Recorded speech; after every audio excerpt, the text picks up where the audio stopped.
All right, we are going to have a little bit more now about another sector, one that we did touch on there, the tourism sector. Queensland widely regarded as the state which has got its transport infrastructure right, with an integrated ticketing system and a bus and rail system which works effectively. But over the last week, the state has also experienced a few hiccups with the float of the Bris Connections project stumbling as investors failed to put any money to help build the new tollway facility. Now, Queensland also has to deal with a volatile airline sector as companies such as Qantas and Virgin cut routes, reduce staff and increase ticket prices. Well, business presenter Cousin Scott spoke with Queensland Treasurer Andrew Fraser and asked about the assistance that it plans to give its vital tourism sector. As everyone knows and appreciates, the risks are many and deeply held in the aviation sector at the moment. Tourism is a key part of the Queensland economy, and it's the first to peel off in an environment of heightened interest rates. An exchange rate where it is at the moment isn't assisting, and obviously the future of aviation services into our state is a key risk that we are monitoring, that we are looking at, that we are standing ready to assist with. Obviously, for a state like Queensland that has long taken the benefit of growth in tourism and tourism numbers both domestically and internationally, it's something that is front and centre on the strategic horizon for us. You say the Queensland Government stands ready to assist. How specifically are you planning to help out the ailing airline sector? We've announced a $4 million package to pump prime into tourism demand across the state of Queensland at the moment. What we need to do is make sure that in an environment like this we go to all sectors of the tourism market to make sure that we're getting the most out of them, and that's where that $4 million effort is directed. But how targeted specifically is that $4 million going to be towards Virgin and bailing them out if they need it? Well, obviously Queensland secured Virgin in the first place with a range of incentives.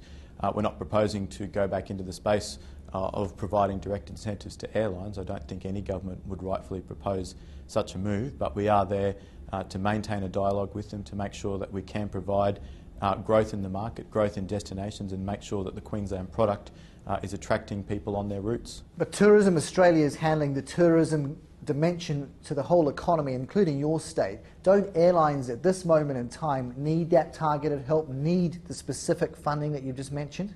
Well, the first thing that can help airlines is in fact people being attracted to the product, people being attracted to the destinations that they're flying to. It is tougher out there, everyone acknowledges that.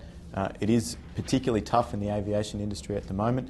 We need to make sure that the product in Cairns, the product in the Whitsundays, the product in key tourism destinations like the Gold Coast is refreshed and attracting bums on seats. Let's talk infrastructure. Bris Connect IPO yesterday. Why should investors have any confidence in the listed model given its failure to perform?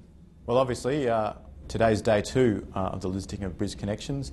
It is an ambitious project. It's one where appropriately the government transferred the risk of that project to the private sector. I think that's the perfect example of a PPP model.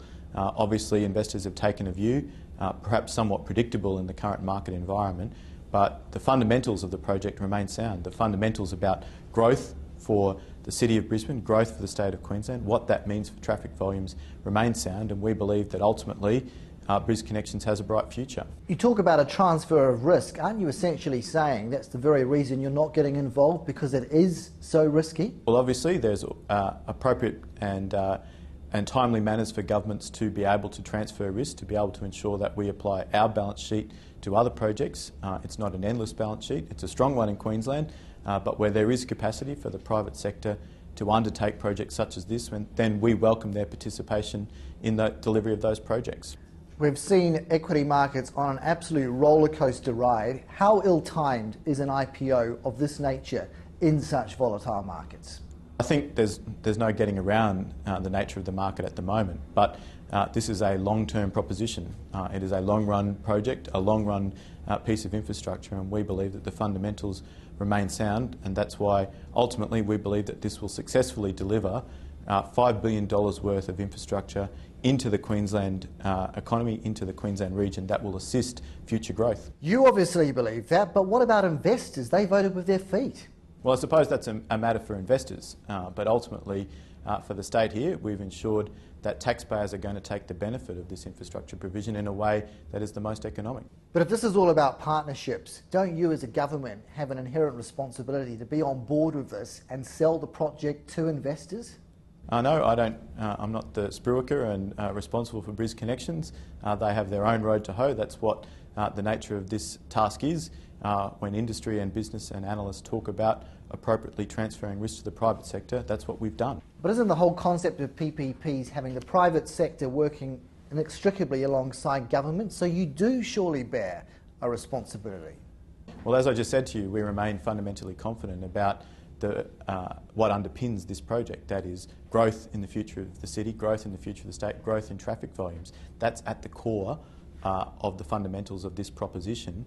It's for Bris Connections out there on the market to convert those fundamentals, the story of Queensland, into a recognition in the marketplace.